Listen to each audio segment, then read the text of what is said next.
Welcome into another edition of the Loud Outs podcast. CJ Nikowski, Ryan Spilborgs, and another great week of baseball unfolding. So many stories once again to get to here. We're taping on a Thursday morning. Of course, Spilly and I also, you can catch us during the week on Loud Outs, the radio show, 3 to 6 Eastern time, and we will be working together on Thursday and get a full 3 hours in to break things down. But the short version of what we do here in the podcast, and Spilly, I want to start with the news coming out of St. Louis. It's been somewhat of a disaster start to the season for the Cardinals. They are now in last place. A lot of different things have gone wrong for them. There's been some pitching issues. There's been some defensive issues. There's been some offensive issues. And they make the decision, and kind of a curious decision, to send down Jordan Walker, the 20-year-old rookie who made the team out of camp. It was a great story at the time. We were pretty excited about it. Starts his career with a 12-game hitting streak. And all of a sudden, I'm not even going to say he's been terrible because he hasn't. His last couple of games before he got sent down, he was 4 for his last 10. Now, the one thing we did talk about with him, and the Cardinals have brought this up, was the fact that he hits the ball on the ground a lot, and he doesn't get the ball in the air, even though he does have a couple of home runs so far this season. One of the lower launch angles in baseball, which leads to one of the highest ground ball percentages in baseball. Not necessarily what you want from a big guy who looks like we know has got a ton of power in that bat, hit a bunch of home runs. I believe it was 19 last year in the minor leagues. But they decided to send him down because the playing time was not going to be as consistent. He has struggled defensively, but it's a curious decision, right? When you decide to keep a 20-year-old on your opening day roster, and then your team gets off to a bad start, and his numbers overall are very respectable. To send him down, I hate the message for him. He does seem like a great kid, but again, a very curious decision here by the Cardinals to send Jordan Walker down. I'm with you. I mean, you start going through the numbers offensively, he's a tick above league average. So, OPS plus, he's right at 101. 320 on base percentage. Watching the Rockies, I would kill for a guy who's a 20-year-old with a 321 on base percentage. Ezekiel Tovar is hitting below 200, and his on base percentage, I believe, is 267. But he's played a really quality shortstop. So that's, the discussion there is a little different in the case of Walker. Walker does not rate well at all, CJ, as a defensive right fielder. In fact, a lot of the numbers, we like it from Baseball Info Solutions. They're the ones responsible for a lot of the stats for the Fielding Bible. They had him ranked as one of the worst right fielders in baseball. So, I mean, I would have preferred, if you're going to say something like, we really need him to improve on his defense. It's like, I would have liked to have heard that. In this case, it's like they're pointing the finger at a 20-year-old kid for their bad start. That's just not fair. That's not cool. So 9-16, and I saw them. I told you after I witnessed the Cardinals, there's a couple things that stood out about the Cardinals that I was like shocked to see. They had like no errors on the season, but they ranked dead last in defensive efficiency. And I'm like, what the heck? How does that make any sense? They haven't made an error, but they ranked dead last in defensive efficiency. And I saw no range. Exactly. CJ, you're 100% correct. There was no range from anywhere. Like Tyler O'Neill in center field, below average. Jordan Walker, well below average. In left field, they had versions of Dylan Carlson or Brandon Donovan, and Donovan moves around, and here's a utility Gold Glove winner from a year ago. The bookends of Nolan and Goldschmidt, Tommy Edman. I mean, like, this is supposed to be a really high caliber quality defense. It's not. It wasn't. And like the pitching staff doesn't have a lot of swing and miss. So they're 23rd in the league in strikeouts per 9 from a starting rotation. They give up a ton of hits because of the defense. It's bad. CJ, they're bad. They are bad. The St. Louis Cardinals are bad right now. And it has nothing to do with just Jordan Walker. So this is the thing that bothers me about the Walker part of it. It's not a surprise on who he is defensively. I can't imagine that they did such a terrible job of evaluating him as a defender and a hitter, for that matter, because what he's doing is what you probably should have anticipated. If you've had him in your system, I know he's young and he hasn't been a minor leaguer that long, but you should know who he is defensively. And you should also know that come big league time, those bright lights, third deck sometimes can change things a little bit for players, and you got to be willing to give them the time to get comfortable. When you make that big decision to allow a 20-year-old to make your team, you got to allow for some margin for error. Now, maybe it's worse than they anticipated. defensively, that's part of it. They're rotating a lot of guys in and out right now and trying to figure out exactly what they want to do in their outfield, right? It's Newt Bar. We saw, of course, all the kind of controversy that was surrounding Tyler O'Neill. You have Dylan Carlson, who seems like he's not getting nearly as much time. They seem to like Alec Burleson, the left-handed hitter, kind of moving him in and out. And they have a lot of flexibility because a lot of these outfielders have options. And you mentioned, of course, Brendan Donovan and what you can do with him, moving him around all over the place. But, of course, probably better off in the infield. And so they just didn't – listen, I'm okay with the fact if you're like, you know what, the way things develop, Jordan Walker's not going to get consistent playing time. Sure. And it's going to hurt him more than it's going to help. But it's still got to be tough. And, again, he seems like he's got it.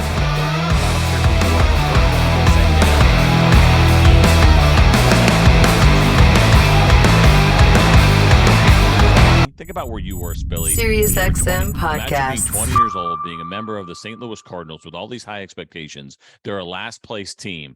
And it shouldn't be looked at this way. But if you're not careful, you would look at it this way, and kind of like what you were saying, that you would end up being the fall guy for this. I mean, this team is a mess in a lot of different ways. And Jordan Walker, while, yeah, there's some issues there, it's not the biggest of issues. He's not the biggest of issues. So I hate that for him. We'll see exactly what this looks like, how long he goes down for. Is it short term? Is it long term? Do they want to let him have a run of consistency? Listen, would they be better off making sure he's down for at least 3 weeks to burn an option? Quite honestly, I know he's 20 years old. If he turns into a star, 100%, they will be happy that if he stays down for at least 21 days, because it burns an option. He won't get a full year of service time. Anytime he gets sent down, you come back with less than 20 days, you get that service time back. So if he went down for 15, gets called back up, it's like he never got sent down. The option isn't burned and the service time isn't lost. And that shouldn't be the play here. But again, he's 20 years old and a potential star.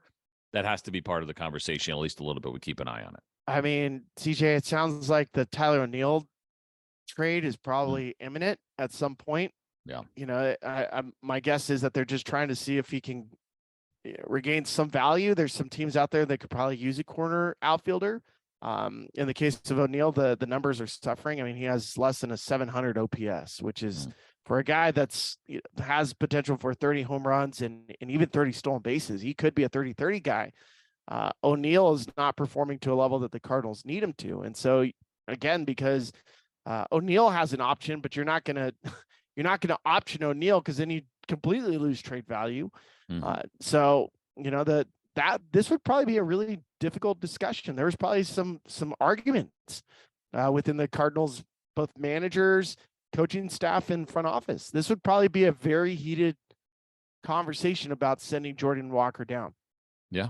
No, I'm with you. I don't doubt that that's probably been the case, but they make that decision. He is down. The Cardinals still struggling. They are a last place team right now. It's kind of hard to believe. And they're looking up at the Pittsburgh Pirates as a first place team. There's been some heat on Ali Marmol going back to the whole Tyler O'Neill situation and yanking him and calling him out for lack of hustle when, it was questionable at best. And they got all kinds of issues right now in the post-game interviews you can feel it. You can feel some of that pressure. I'm not talking about pressure necessarily him losing his job. I think it's way early to be having that discussion, but he's feeling it. Every time I flip on social media later at night, Marmol is trending with some consistency for me, which is unbelievable. I mean, it's the passion of the fan base, of course, of the Cardinals. Anyway, they make this big decision. We will see where this thing ends up. Something else I wanted to talk about today. Again, it's Thursday morning for you and I taping this podcast, and that is the Washington Nationals, a team that we probably won't talk about a ton. That we know, of course, they made a couple of really big decisions when they decided to trade away Max Scherzer, Trey Turner, Juan Soto, right? Over the last couple of years, some big names that had headed out of Washington, and what they got in return, two of the biggest pieces from both of those trades are doing really well right now. And I think probably zero regret. We'll see what they get from the other pieces. But Mackenzie Gore and Josiah Gray, and in particular against the Mets in their last two starts, were terrific. 6 shutout innings from Josiah Gray. It was 6 innings and 1 run from Mackenzie Gore yesterday. And Gore looked really good, man. Fastball's playing up well. The breaking ball was nasty. He caught it pop up and ran in front of Dom Smith last night and looked like an unbelievable athlete. We always talk about Josiah Gray being one of our favorites here in the Loudouts family. They have both been really, really good. Now, we'll see about CJ Abrams. And, of course, they locked in Ruiz to a long-term deal, other pieces, and there are other guys in the minor leagues that came across in these trades. And knowing that they were probably going to walk, knowing that Juan Soto was not going to take that deal that was in the mid $400 millions, which is crazy now considering how much he is struggling, knowing Trey Turner was going to end up somewhere else, Max Scherzer the same. Maybe a little bit early to call those trades successes, but they look like they have two really good starters who are coming off. First of all, it's been a great year for them. 10 starts combined, 2.96 ERA. They both have been really good. But what they did to the Mets in this series so far in the first two games, just kind of emphasizing that fact, Mike Rizzo's got to be pretty happy with the moves that they have made and how Josiah Gray and Mackenzie Gore are coming along. No question. Mackenzie Gore, I saw last year when he was with the Padres before he got hurt. And this was like one of my concerns with the Padres when they made the deal last season, just because the depth of the organization was going to get challenged. And in the case of Gore, his stuff is just, it's always been electric. I mean, he's really hard to hit. He's hard to square up. He's a good carry through the fastball, really good secondary stuff. He walks a lot of people. I believe he has 16 walks in 27 innings. That's not good enough to be an elite starter, but part of the reason why he has 16 walks is his stuff is going all over the place. In the case of Josiah Gray, last year he was leading baseball, or at least he was one of the top 5 in giving up home runs. He didn't give up a home run in spring training. First at bat of the season, a boom homer, and you're like, oh, here we go again. And it's nice to see the success that Gray's having. He's always been in the strike zone. His curveball plays up. He's striking out a little bit less than a batter per inning. So I like to see those numbers. His walk rate's down, so it's a little bit more than 2.5 to 1 for a strike to walk ratio, which is good. It's like, you should be pleased if you're the Nationals when it comes to pitching. My only concern, and you understand this, is, they're not close to competing. They're 9-14, and you have 2, young starters who are 24, 25. How long do you have them, pitching at a high level until the rest of the offense pops up? Yeah. So that's the concern, is whenever you have certain players that start to perform, but you have nothing else. I don't want to say you're wasting talent, but you're wasting innings. You're wasting these guys' innings right now. So I would say this: watching them both, they're 1 year service time for Gore, 1+ for Josiah Gray. So they're basically in year 2 of full 6 years of control. So you have this year plus 4 more before they hit free agency. I think that they definitely have some time, but hopefully this accelerates it a little bit for the exact reason that you're laying out there. Like, you have a couple of really good pitchers. What are they, 24 and 25? I think. Yeah. So, right. I mean, age-wise, they're right where you want them to be control-wise. It's just a matter of within the next year or two. If this continues, can you add appropriately? Maybe CJ Abrams develops a little bit more. Remember, he's only 22 years old, and you like to see him emerge a little bit more as a real star at the shortstop position. Defensively, he's been okay. Made an error the other day, and just looks okay over there. And the bat's got to come along. He's got to figure out a way to get on base. But so this is what they're working on now, right? I mean, that's the thing, is as far as getting that kind of down now and going forward. But I think for them, you got a couple of years to make it happen. It's not going to happen now, but it's fun to watch. I think we look at some trades or big names, and then we watch over the next couple of years and how does it work out, right? The Tigers right now are trying to figure out if they're going to get anything out of that Justin Verlander trade. Probably not looking like that's going to happen, right? And it does happen, unfortunately, to teams. You feel like you nail it. You look at all the prospects, you do the best you can, and then none of them end up helping you. That is the reality of the situation, and a big name gets away, and fans are like, what do we have? Well, if you're a Nats fan right now, you got more than a couple of things, but specifically in Josiah Gray and Mackenzie Gore, a couple of pieces to get really excited about. And it probably doesn't hurt a little bit if you're a Nats fan to see Juan Soto struggling somewhat, right? Because if he signed that $450 million deal and he was doing what he's doing right now, that would be a real problem for the Nationals. Well, but CJ, Patrick Corbin is still getting shelled. He's getting paid $25 million this year. Steven Strasburg is probably not going to pitch anytime soon. He's making 35. Strasburg signed through 2026. Corbin's deal goes up. It's not like this is the last year of his deal. Yeah. One more, he right? goes up to $35.5 million for Patrick Corbin in 2024. Between Corbin and Strasburg in 2020, that's $70 million. Yeah. I think they eat some of Corbin by the end of before next year ends, if not before. How do you eat it? I mean, like, you're not just let him walk if you have the spot on your roster. I was hoping, there was a part of me that said, you know what? I put him down on my trade candidates list. If you could get it together and become serviceable, that you could save yourself maybe 10 or 15 of what was remaining on that contract and just trade him. It hasn't happened. Now, who knows? If you can get on some kind of run and get it together, you save yourself a little bit of money. But I think unless they don't have the pieces, listen, if you don't have the pieces and you don't have somebody that can use that rotation spot next year, then you let him continue to make his starts. But if they get to the point where it's like, you know what? We want a couple of young guys that we want to see get some time in, and he's getting in the way, then you just got to let him walk. 35 losses in the last 2 years for him. The most in Major League Baseball each year. with the 19 and 16 losses. So. I mean, they're probably just hoping his arm falls off or he quits.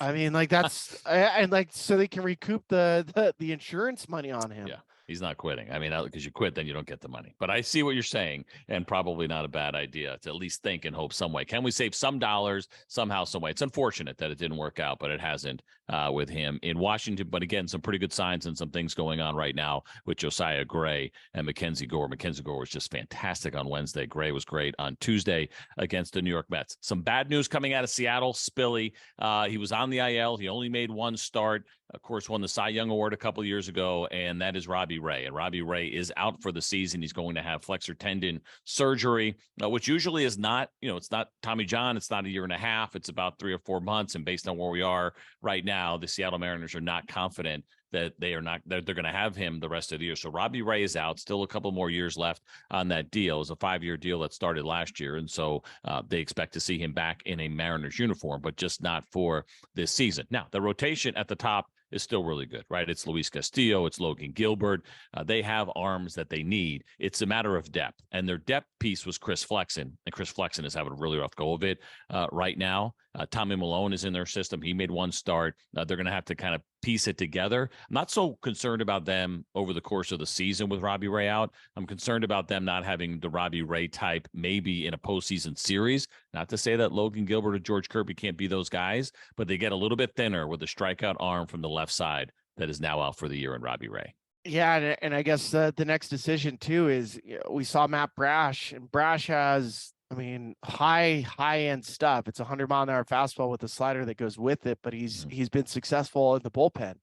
But do you want to stretch Brash out? Is that your high-end starter? Are you better off leaving him in the bullpen? Do you want to flip-flop Chris Flexen, even though he's been really good as kind of a swing guy? He's like a Nick Martinez for the Mariners. Do you put him in the bullpen just because the upside of Brash is so much better? I don't know. That one's, and it stinks for Robbie Ray.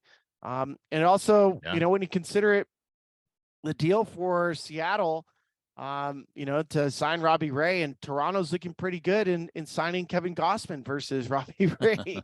Here you go. You had the Cy Young. You're like, we're okay. We're going to get this Gausman kid from San Francisco because he put up a good year and we like the split finger, and Gausman's been fantastic. So I'm not too concerned about the overall pitching of the Mariners because it's still a strength for me when I look at their overall arm talent, both in the bullpen and from their starters. It's the offense. The offense has not been good. So they're not scoring runs, they're not hitting homers, they're not hitting for average, they're not getting on base, they're not stealing bags. All these things that I thought that they would do, they're not doing any of it. And Colton Wong has struggled offensively. The story of Kelenic has been really, really good. It's just, it's crazy. You look at Colton Wong's hitting 153 and 115 at bats.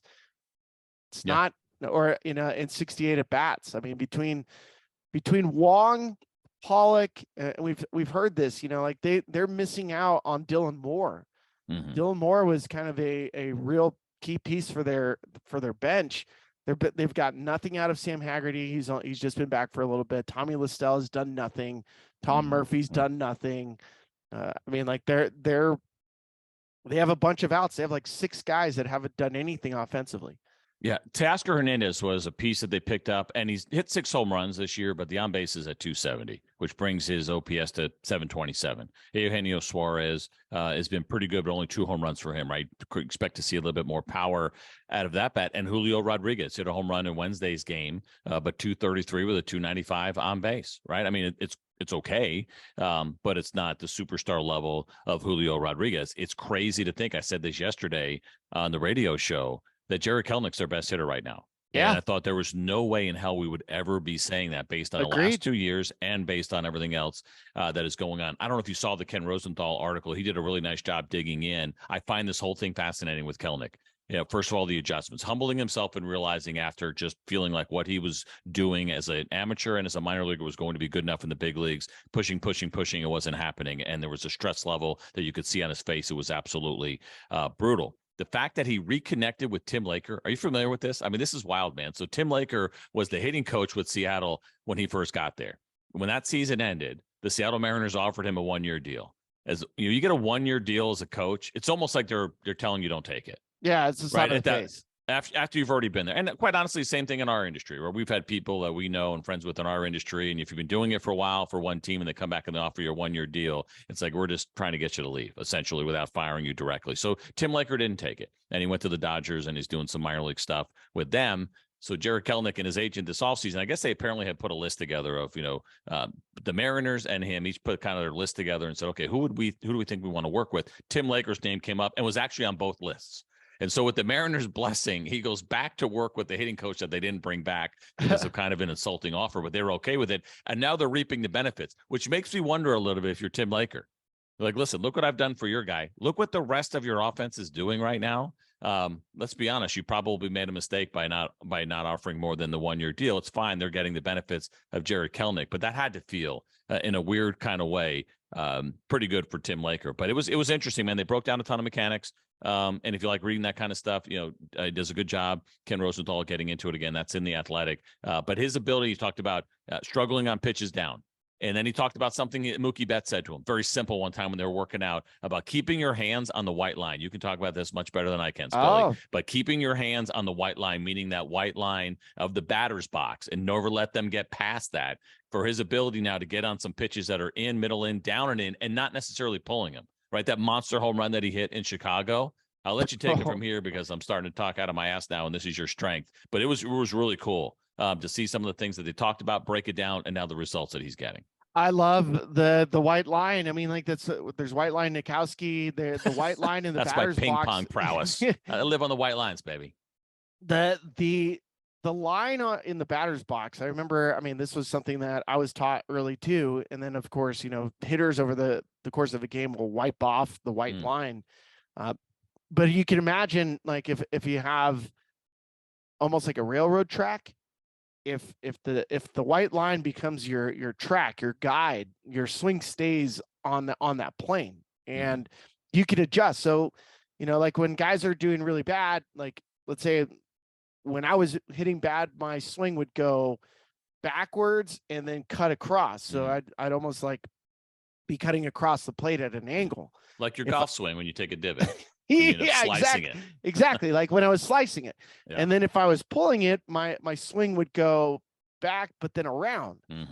And so like you have like a visual cue. You can see your hands. I mean, you're not looking at the white line, but you can feel your hands. So mentally you have this guardrail, and trust me, you can handle pitches on the white line. Your swing can stay within this line, and you can control your barrel based on your timing. Just letting it get deep. The bat is 33 inches. So even if you're keeping your bat within this white line, 34 inches covers a 17-inch plate. It does. It's just letting the ball travel. And so like, it's a really good visual cue. It's a really, really good visual cue. But for, players, we tend to forget it, or it gets wiped off and you don't have the visual cue. So it makes a ton of sense for Kelenic. Now he has one, and you can instantly go back to it. Yeah. You can instantly go back to it in an at bat. You can even draw the white line if you want in the dirt, and you can mentally think about this, being on this track. It's beautiful. That's a really cool way of thinking. Yeah. Simple. I love it. It was good stuff. It was really good stuff. And then also got into the mental part of it as well, and hiring a mental skills coach, because we know, you could listen, it was obvious. You could see it on his face. There was some real mental stress that was going on with him during this entire thing. Do you know the name of the guy? Who's the guy that helped JD Martinez? He's an older guy now. He's like 76 years old Craig now. Wallenbrock. Yeah, he was in that article as well. And I guess apparently he also had some time with Jared Kelenic. And so a lot of good things going on there. It fascinates me when you think about all the coaches that teams hire, all the resources that they have, and they got to go outside the organization to help a player. And not to say that there's not a real purpose. Obviously, it's worked, and every coach is not going to have every answer for every player. But that's what it took. I know it's a couple of months here. It's 85 plate appearances, but you're seeing the version, and then some, quite honestly, of Jared Kelenic, I think, that everyone had been waiting on, including himself, and he had to go outside the Mariners organization to get it done. They're okay with it. And I think it just goes to show you, as we see coaching rosters and staffs expand at a level that we've never seen before, there's still more work to be done to get to guys. It's something else, I got to tell you. And they were always the team. I'll bring this up real quick with the Mariners. They were the first team that I had heard of that went out. This is probably 6-7 years ago, and hired what they called, I believe it was a director of quality assurance. That person's job was to go around the country and vet every out of organization help that players were using, whether it was weight training, whether it was pitching, whether it was a hitting guy, that they would go around. And this is in the early days of even Driveline, as things started to become more popular, and all the ranches around the league and the Texas and Florida and everywhere else, and Eric Cressy and everything else, that they would sit there and hire somebody. That was their job, to go around and gather as much information and to vet the outside influences that players were using to make sure that they were in line. And quite honestly, also, they said to see if they could learn anything along the way. What a difference it is from when I got drafted. God forbid you tried to do anything outside the organization, you would have got hammered and crushed for it. You had to keep it a secret. And now everybody's open to it, so it's really cool. How about this? Pittsburgh Pirates, Spilly, we know, great story all year long. They are in first place still. They're in a series right now here on a Thursday with the Los Angeles Dodgers. They've split that series so far, which has been a good test for them. They very easily could have won both games. They dropped that first one a little bit early. But a couple of good storylines coming in here. Brian Reynolds gets the extension done. That's fantastic. And then the story of the rookie who spent a really, really long time in the minor leagues and now finds himself as a big leaguer. Drew Maggi, it made me tear up, man. I mean, if you don't have a heart, you won't tear up. If you have a heart, I mean, like, it's emotional. You see him, he comes in, he pinch hits, and for Andrew McCutchen, it's his major league debut. He's 33 years old. Even the conversation telling him in AAA from a first-time manager at the AAA level, and he says, this is the first person I get to call up. Yeah. Calix Crab. He was a hitting coach with the Rangers. He is a fantastic human. Couldn't happen to a better guy. Played against Calix for a bunch of years. Yeah, really good middle infielder. And the way he went about, describing grit, perseverance, determination, kind of perspective, and to see Drew's face when he was told, to see the reaction of his teammates, and then ultimately at the major league level, for Derek Shelton, who also got an extension, for Derek in the Pirates to see this player. When we talk about certain seminal moments for an organization where it really matters, maybe you get a young rookie get to the big leagues and you're like, oh yeah, look at this. We got Julio Rodriguez or we got Ronald Acuna. But to have a 33-year-old player in the organization and to get the call up, which for all the other players in the minor leagues, they go ding, ding, ding. That could be me. You know what I'm saying? It's like, yeah. I know I'm not Brian Reynolds. I know I'm not Andrew McCutchen. I know I'm not any of these guys, but I'm Drew Maggi. I'm Drew Maggi. And that's the part where for an organization to have it, and you could see the reaction from Austin Hedges. You can see McCutchen. You could see there's tears in these guys' eyes because they understand that's a dream come true for somebody that should have quit. And he didn't. I mean, that's badass. And there's a lot of organizations out there that wish they could have a moment like that. And for the Pirates to have done it with the record that they have, it wouldn't mean so much if they were 7-16. But the fact that they're in first place and this is what we're showing you, man, I'm I want to buy in on Pirates stock right now, even though I get ticked off at the front office for not, being all the way in all the time. I will say this year for the Pirates and the Pirates fans and the Pirates organization, it's been a 180 for what we've seen in the last 4 years. Yeah, it's happening. What's interesting about Maggi's story too is that he gets through COVID, and COVID for a lot of guys at that point, he would have been in his age 31 season, never got to the big leagues. That's going to wipe some dudes out, and no doubt wiped a bunch of guys out. Right? There's a couple of things. We have contraction in the minor leagues, so less teams, less opportunities, less jobs. And then that COVID for the older players, there was a lot of guys who did not get to play after that, maybe went and played independent ball, but never got back into organized baseball after that. The fact that he was able to survive that, he was playing in AA and AAA in 2019 as a 30-year-old. AA is way too old to be at 30. I mean, there's no two ways about it. Take it from a guy who pitched at 39 for a little while at AA. You shouldn't be there in your 30s. It's probably time to move on. Yeah, let the kids play. Let the kids play, exactly. But the fact that he survived that then gets this opportunity. Great story. But as you mentioned here with the Pirates, perhaps turning the corner a little bit. It was interesting. I believe it was Rob Beer Temple who had the article, and if I got it wrong, I apologize, but I'm pretty sure it was him talking about ownership and nutting and what things have been like there lately for the Pittsburgh Pirates, and maybe trying to change that a little bit. Maybe trying to say, you know what, you were looked at as a cold owner who had no relationship with players, wasn't willing to spend money, wasn't willing to keep the best in town and let them walk and be strictly all about business, which I get to some degree. Listen, it's still a business, but maybe starting to turn the corner a little bit, what you were alluding to. They get Brian Reynolds done. They seem to have really cared about making sure they got Brian Reynolds done. They brought Andrew McCutchen back, not just because it was a token fun little thing to do with one of their former players who's probably getting closer to retirement, but actually thought maybe he could help, which he has in a really huge way and has been better, I think, than anybody expected. They extend Derek Shelton, who has been through all of this, right? I mean, he's been through the ringer with back-to-back 100-plus loss season teams and a team that has played under 400 baseball the entire time that he's been there. He's in year 4, but they appreciate the work that he's done. They understand that, and so they get him extended. Ben Cherington, the general manager there, gets it done. So we get excited for the Pirates. We get excited for their fans because, as you said, maybe they're going to start doing the right thing, and they're not going to all of a sudden have a $150, $200 million payroll. No. But maybe they get out of the cellar a little bit. Maybe they start spending resources just a little bit and showing that they care about these fans who love their team and they love their ballpark as they should. It's a beautiful one. I mean, and not just beyond ownership. I mean, the players, you could tell that they're having fun. Like when you're owner, when you feel like the owner's in and you start to perform well, you can start asking for stuff, in a good way. Hey, we need to do this and this and this because it helps us. Post-game celebrations, you're seeing these guys in a circle, which is what Carlos Santana brought from Seattle last year. I mean, like, they've brought in the veteran guys. McCutchen, even though it felt like a token at first, it's not. There's still a lot left in the tank for Andrew McCutchen. He'll get to 2,000 hits this season. Remarkable. Santana has been amazing. We talked about Connor Joe. We've talked about Dick Mountain, Rich Hill, and like what he means for the veteran wise in that rotation, Vinny Velasquez. So, like they have done it right. They've done it right. And whatever they're building, they can't stop.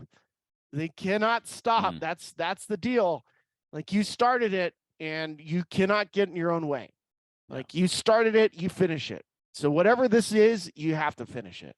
Yeah. Well, hopefully it's the opening of a little bit of a run here for a while. And I say run meaning, multiple years where they're not cellar dwellers, that they're back in a postseason opportunity, potentially. Now that they have Brian Reynolds done, they, of course, they have Brian Hayes done. Are there other pieces that they can have there for the long term? It's a relatively young team, but not when you think about Carlos Santana and Andrew McCutchen, right? There's a couple of older players there. Even Austin Hedges will be 31 here pretty soon, helping out this team. So they got a little bit of a mix going. And then, of course, that rotation is you got guys in their 20s, 30s, and 40s with Rich Hill, which is just incredible. One last story we want to get to because it's been, by the way, so Brian Reynolds deal gets done.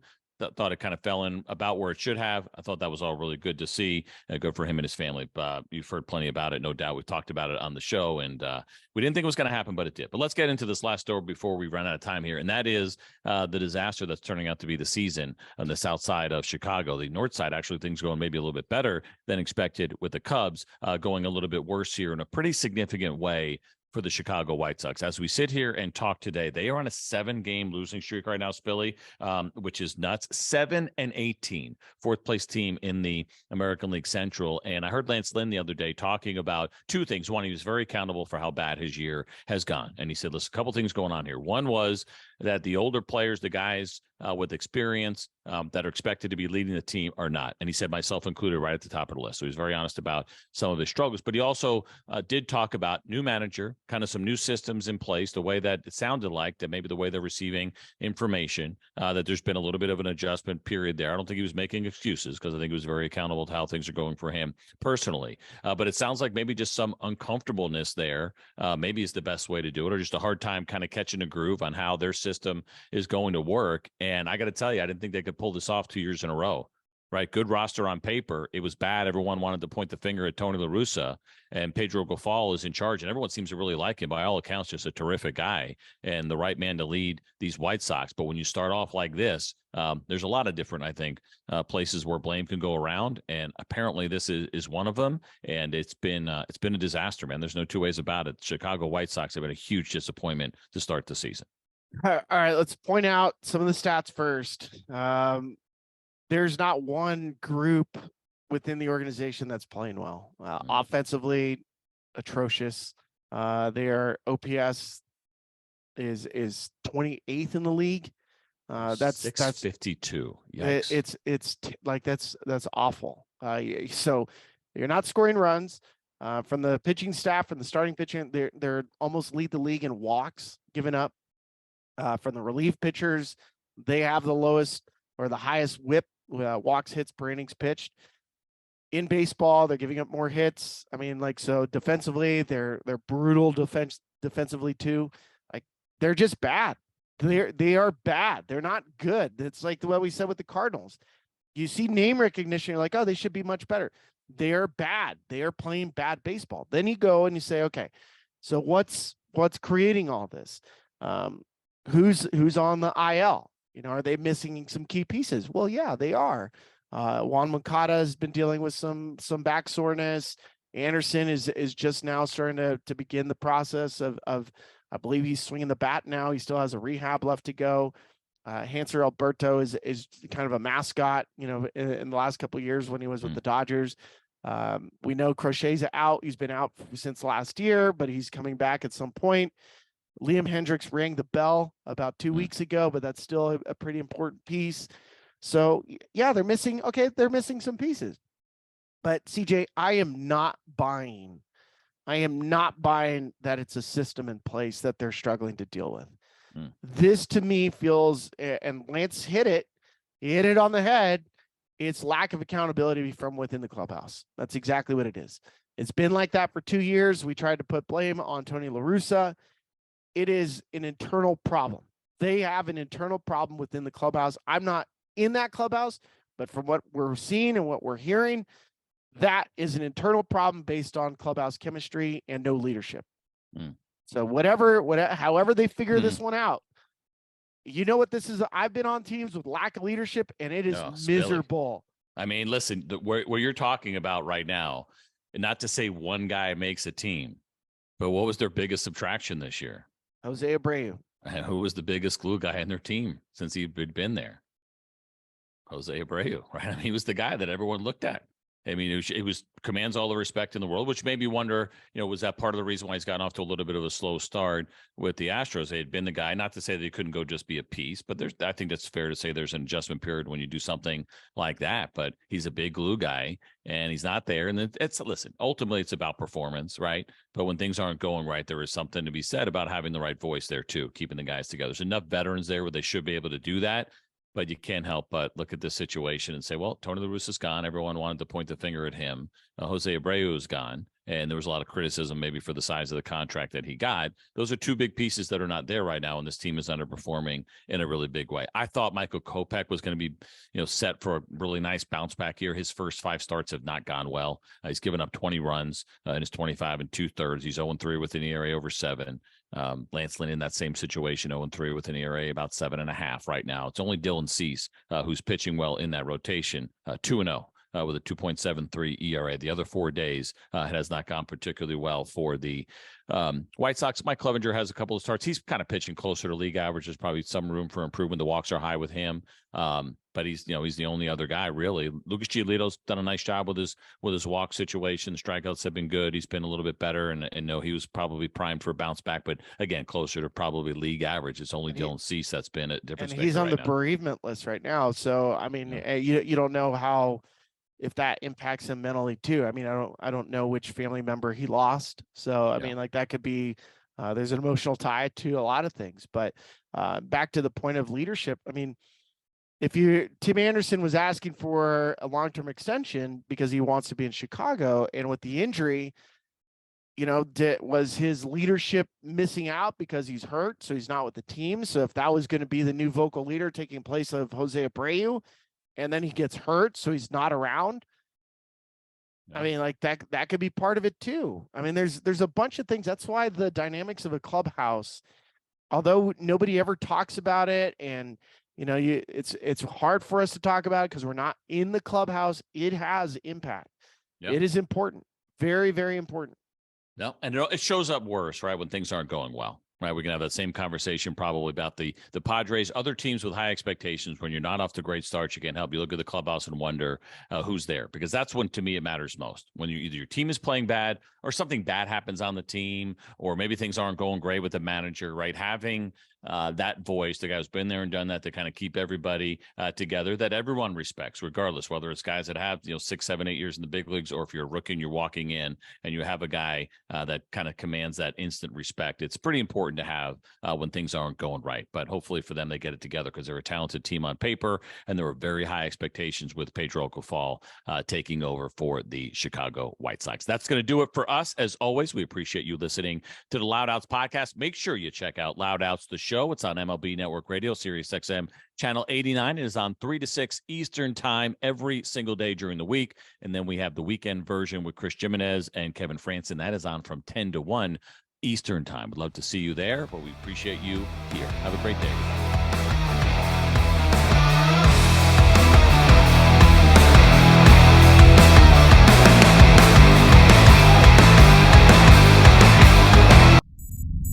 SiriusXM podcasts.